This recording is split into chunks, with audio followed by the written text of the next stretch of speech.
So let's go ahead with the next speaker, Antonio Baldassarra. Hi, Antonio. It's nice to have you here. Antonio is the founder of Seeweb, a cloud provider, Italian cloud provider, and also the president of the H Group. His talk is about sustainable data center and the need of a European industrial policy, the scenarios with the European rules of the Green Deal and the new wave related to the AI, and we will resonate around digital and data ecology. So thank you very much, Antonio, and please go ahead. Thank you, Nicola. First of all, I apologize for my English that is not so good, but for sure you will be able to understand. And my today talk will be about the data center, the impact of the data center in the environment, basically, and also what will change with the introduction of the new on-top technology like artificial intelligence or something like similar, because we expect, as you probably we receive a lot of communication about the fact that we will have even necessity of energy for supplying the new AI tools of compute power and so on and so on. And then one of the clear facts connected to this is that we need to take care how we use this kind of data center, how we will be able to reduce the environmental footprint of this data center. It's, for me, absolutely mandatory. I remember that with my company, we started reasoning about this kind of topic in 2008, 2007. At that time, this kind of aspect was not an argument, but now is a mandatory argument. Now we need to discuss about the consumption, how much energy we need for the data center. The expectation is actually that we will need in the future more and more energy. And this is, from my point of view, one of the first aspects that we need to take in care, in the sense that are we efficient in the usage of energy? The answer actually is no. We are absolutely not efficient. We are not efficient on the infrastructural point of view, because if you think to data center, the efficiency in cooling, for example, has been improved in the last 10 years on a factor of 10. If I remember 10 years ago, when I raised this kind of argument that we are efficient, many of my colleagues told me, yes, we are efficient. But in reality, this was not true. And then actually we have reached, for example, a good efficiency in the cooling, because the power efficiency, if you think that 10 years ago, the average of the data center present an efficiency about 2. There is an index that is named, that means power usage efficiency, PUE. 10 years ago was around 1.5 or 2. Now the average is 1.1, 1.2, and then we have improved a lot if you consider the effects of this index. But for example, until now, we have many data centers that use water. And many of these data centers use water for enthalpic cooling. And this means that the water that this kind of data center use will be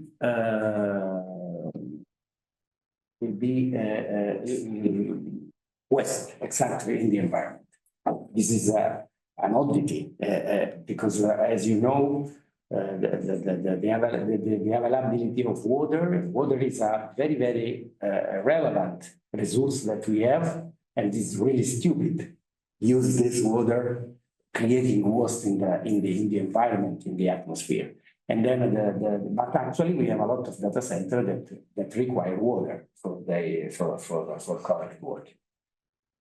We need to reduce, we need to put under control this indicator in the sense that how many water we use, and create a plan for reduce the usage of the water. And then we have three different aspects to put under control. The one is what kind of energy we use for supply the data centers. Because we can use general energy, we can use green energy, or we can use renewable energy. These are three different labels on the energy. From the other side, we need to work on the plant efficiency regarding cooling, power protection, and so on. And the third one is in reduce the water that we need for maintaining the data center in efficiency. But now at this level, we are working only about the plant, only about the machinery, the hard machinery of the data center. On top of this, there are the equipments, the servers, the storage, now the GPU, for example, for the AI and so on. And this means that we need to take care also the efficiency of this area.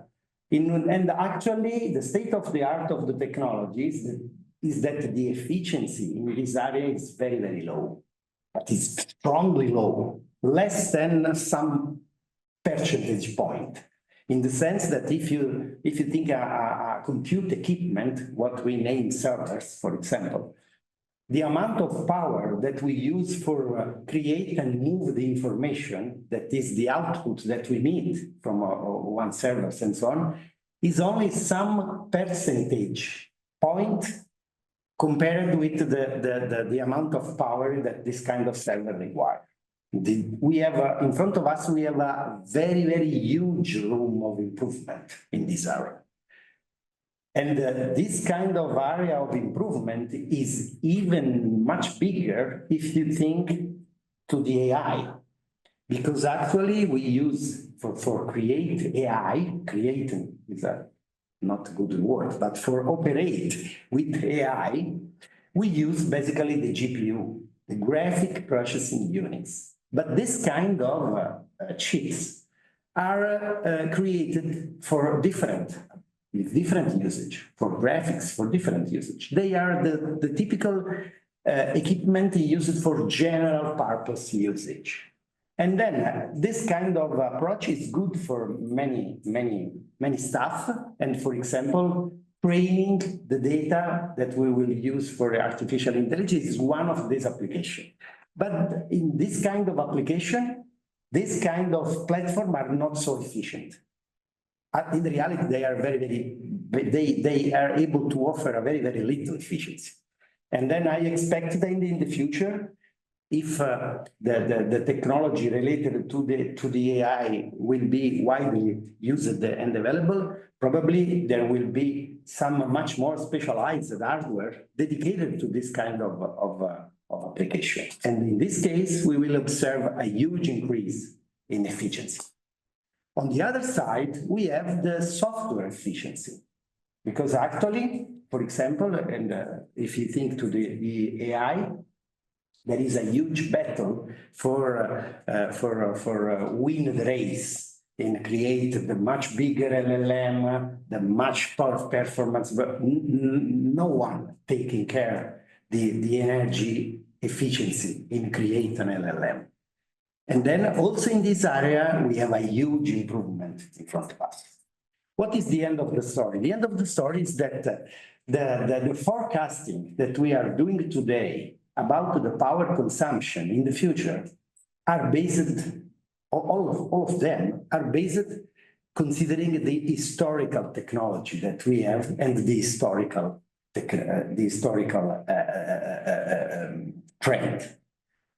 But what probably will happen is that the trend in the future will be much more conservative than how we are forecasting today, by the way of the technology progress and also, by the way, of the, I don't know, the fact that many of the people involved in this world become much more,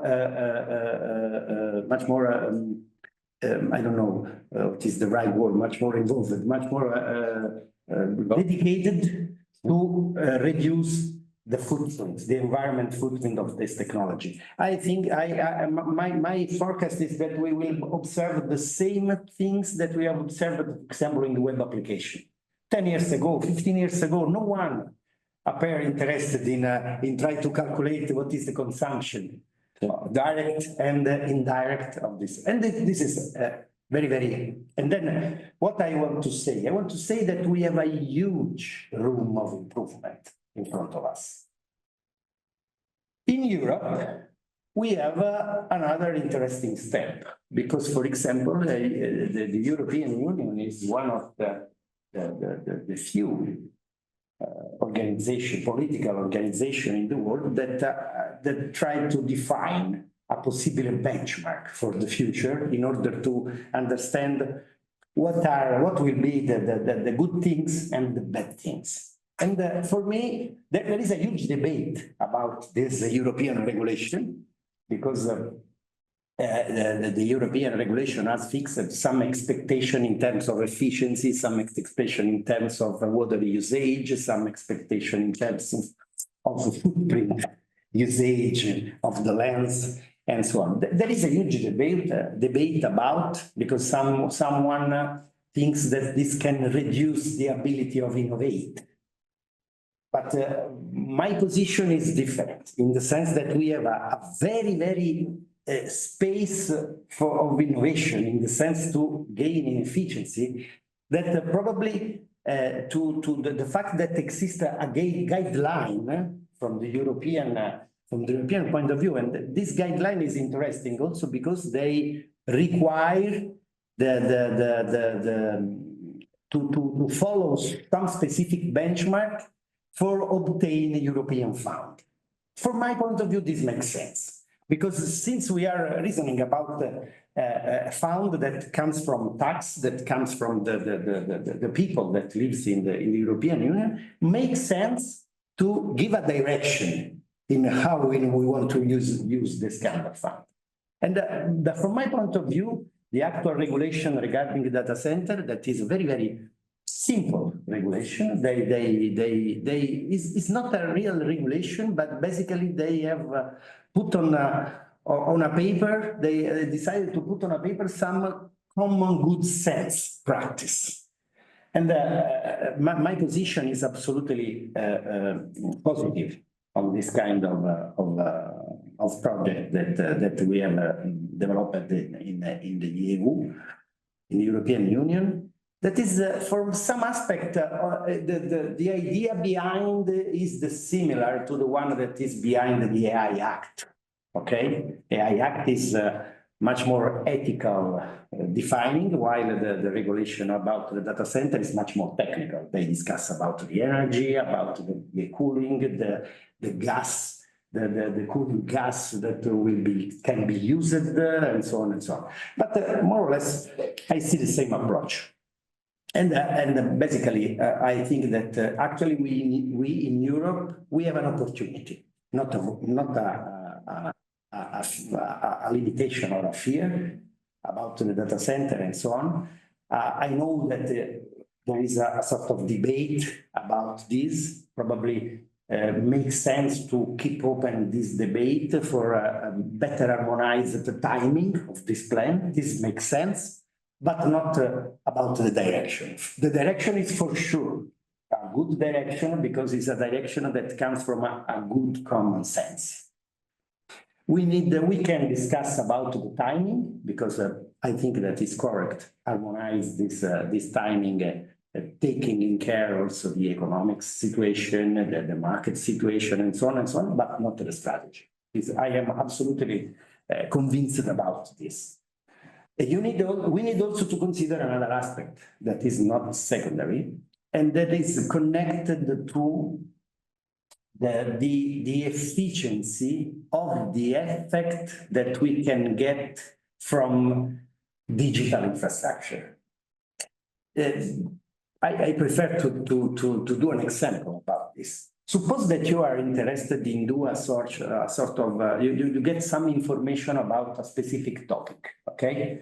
Actually, you can do this with a stupid Google search. You do a Google search about this topic and you obtain a lot of results. These results are proposed to you more or less in a stupid way. And for obtaining this result, you spend some energy, because there is some energy spent in data center, other energy spent in your device, and so on. And you have, for just an example, some energy that you require for obtaining this kind of results following the Google search. Now, as you know, there are a lot of improvement that comes from AI. There are, for example, in the last days has been launched Search GPT that proposes a similar approach in the sense that you can ask Search GPT for obtain a result more or less in the same way that until yesterday you decided to ask Google, okay? What is the difference? The difference is that the output is probably much precise, is much well presented, probably, is much more well presented than it's easy. It's better. I don't know if it's better. It's well presented. It's well presented. It's perceived as better. But on the other side, we spend a lot more energy for obtaining this kind of results. There is a ratio about 1 to 10. It's a huge ratio. And the point on which we need to discuss is, okay, but this kind of result is really 10 times better than the previous one. And for this makes sense spend 10 times energy. This is one interesting aspect. There are also other aspects that are connected to the fact that in the results that come from Google search, there aren't decisions in how this result has been filtered before to be presented to you. While, for example, in Search GPT, all is based on filtering, how we have filtered this information. But this is another aspect not related to the data center. At the end, only for reach the end of the discussion, I think that we need to, probably we will need in the future many data centers. We need to work for improve the efficiency, because not makes sense create waste in the environment, waste in the, not make sense. I think that now we are working on this kind of technology, especially for AI, for improve the quality of the life, not to reduce. Otherwise, not make sense. Otherwise, it's only a sort of way for, I don't know, create money in the hands of something. But we need to take the attention in order to distribute these positive results that we will have from the artificial intelligence.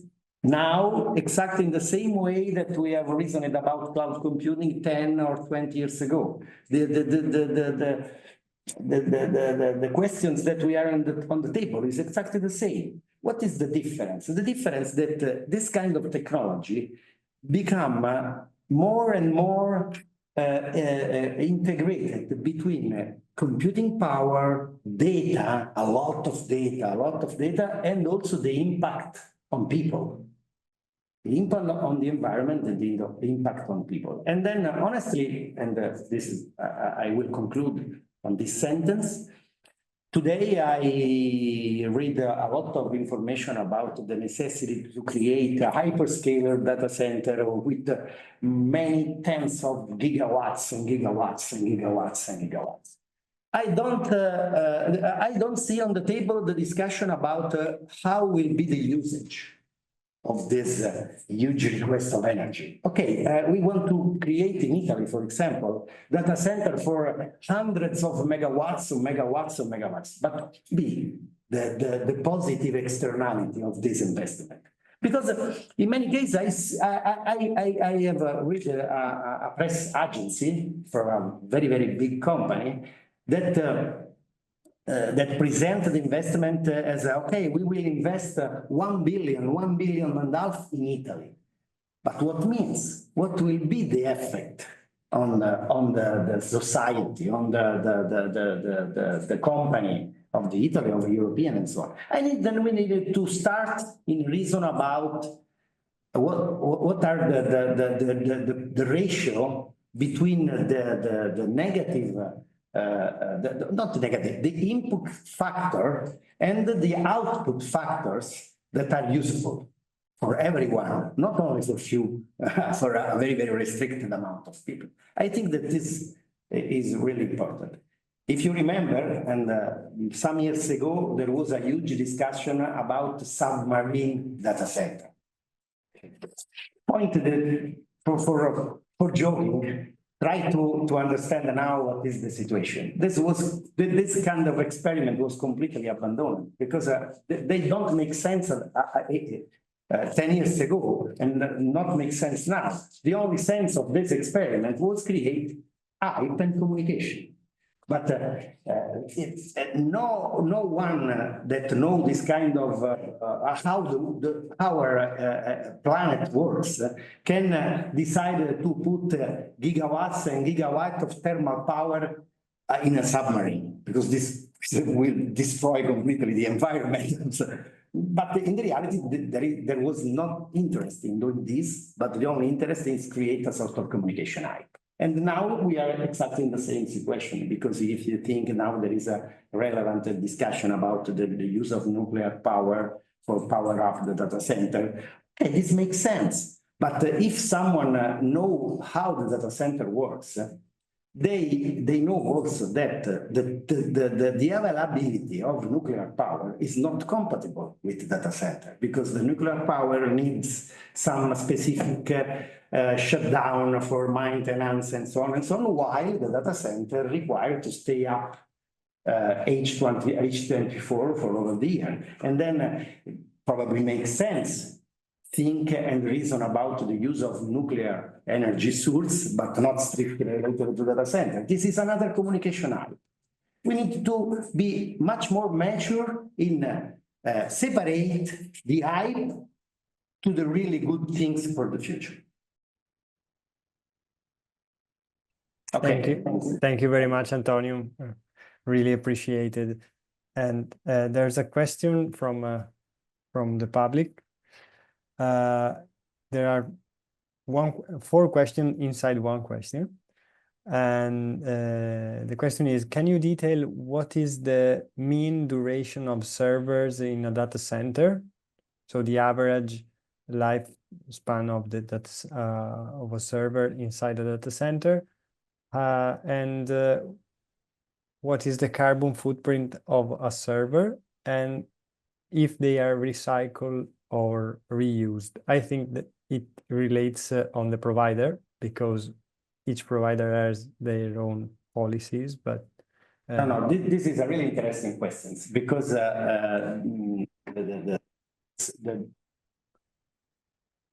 starting from the first question, how is the usage time of a server? The usage time of a server is not strictly connected to the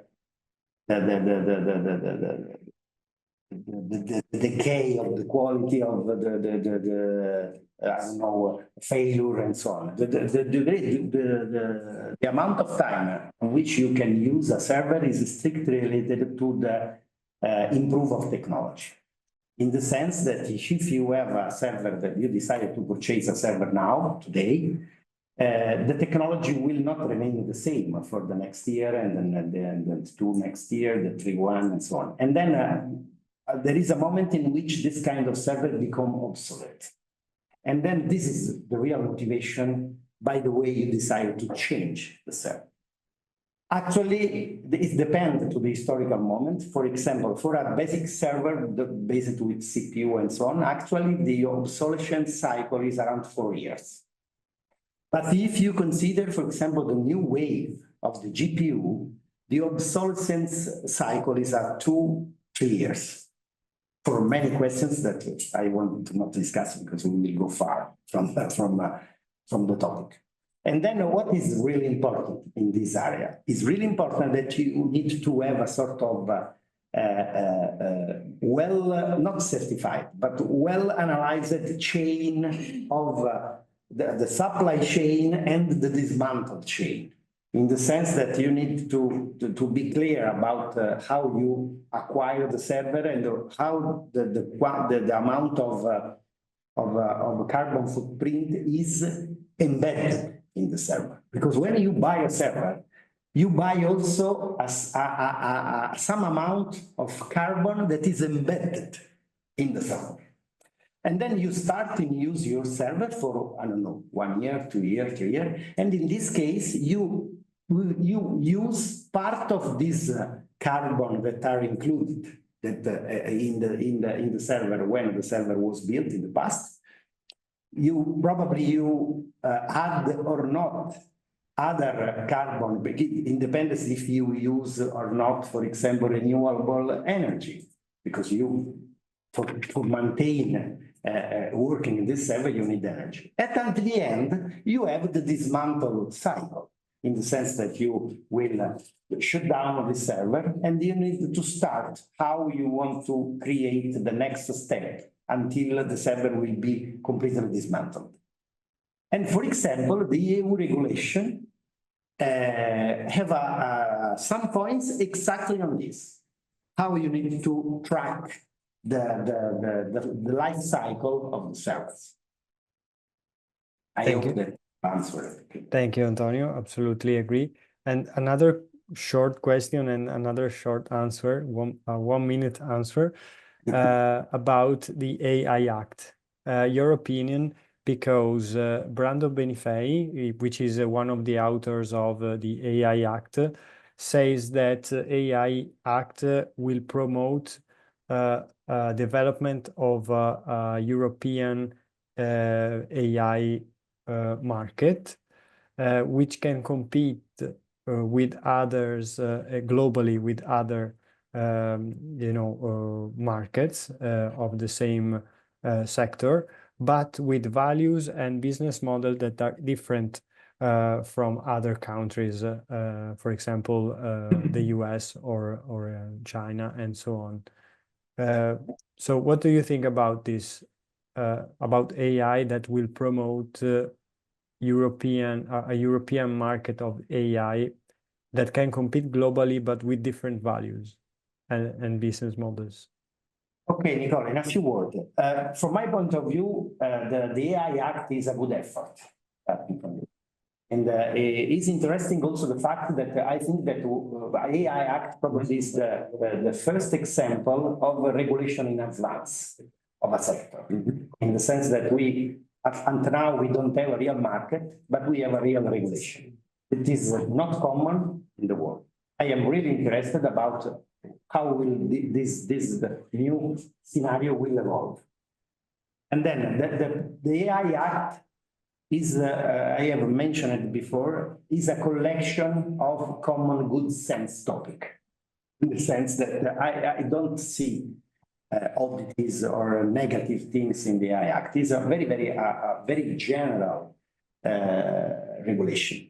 And I expect, so I know that some entities, probably foreign entities, are not aligned to some recommendation, but this is normal because if there are someone that abuse this aspect are not agree, they don't agree. Will be able, this AI Act, to develop an European market? This is a relevant question. I don't have a clear answer. Because the regulation is not the only things that we need for the receipt of the success of a market. For sure, I am really curious about another aspect, in the sense that in Europe, we have a huge government procurement of AI, cloud computing, and so on, that's not taking care of the recommendation of the AI Act. And probably we need to start in a to put much more attention to the discipline about the procurement, starting from the public procurement one, the government procurement, and also the private procurement in order to do the procurement of the AI services, but also the cloud one that are similar, following the recommendation of the AI. If we will be able to create this kind of discipline and to maintain this discipline in the right direction, avoiding the pressure from lobbyists and so on, we will be able to create a real European market that will be create an effect also outside Europe. Otherwise, no. Thank you. Completely agree. So thank you very much, Antonio. And